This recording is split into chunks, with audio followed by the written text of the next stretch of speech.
All right, now let's move on to the next game that we're going to cover, the last game that we have to cover, which is the San Francisco Chargers game.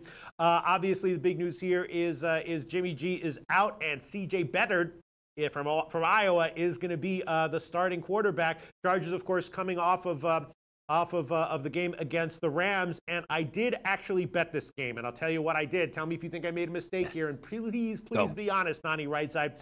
I took a shot with the under. You know, we know that San Francisco's probably be conservative with Beathard. The Chargers' defense was horrible against the Rams. They've got to come in here and try to reassert a defensive identity here.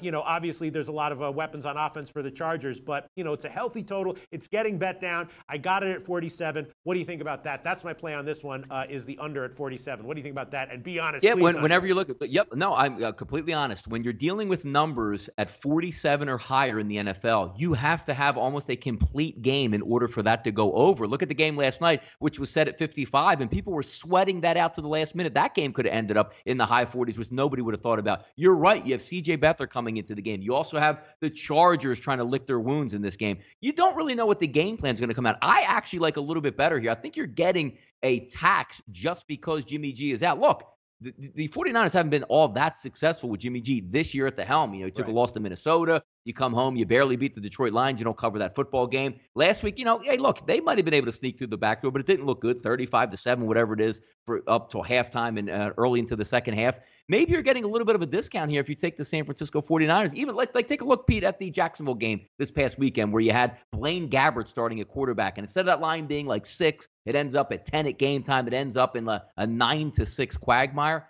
Maybe there's a little bit of value here, Pete, on the 49ers because everybody's checking out on this game. And what's the MO of the Chargers right now? They just going to blow the doors off teams? That's hard to beat teams. Beat 10.5 now showing up on my radar.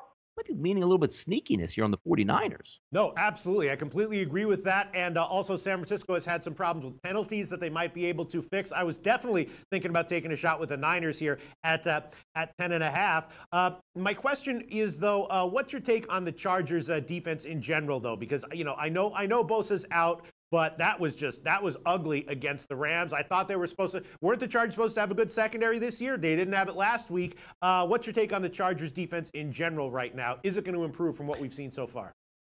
Yeah, it hasn't looked good so far. You're right. But when you try to take it in perspective here, they should theoretically improve this week just because not only is it the San Francisco 49ers without Jimmy G, they're going to be a little bit limited in the playbook. They don't have all the playmakers, so you can mask some of the stuff that's been going on in the secondary if you can get a little bit of pressure on C.J. Beathard this week. The more and more you say it, Pete, the under 47 does look good because you're right. It has the characteristics. Normally with the Chargers, when they play out front or play with the lead in a close environment, I always call the San Francisco Chargers how about that? The Los Angeles Chargers at this point, death by 1,000 cuts because you don't have the big arm. You know they're going to be able to run the football. You know they're going to be able to move the chains. And if you're looking at a team that you have which doesn't have an electric offense, obviously anymore without Jimmy Garoppolo back there, you're going to take it a little bit easy yourself. Maybe you don't push the gas pedal early and say, look, we just need to get this win in this football game. And you think that the 49ers, with that tax, 6.5 points it moved just because the quarterback's out in this game, like he's Aaron Rodgers or Tom Brady at this point?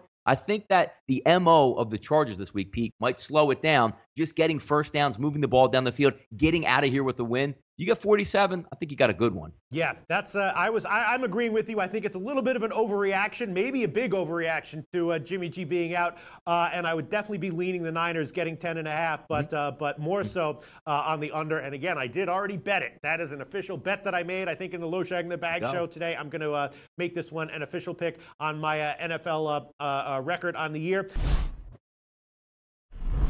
Hey guys, thanks for tuning in to our channel. Now we've put a lot of work into producing all these free videos, so please help us out and keep all our content free for you forever by simply liking, sharing, commenting, and subscribing.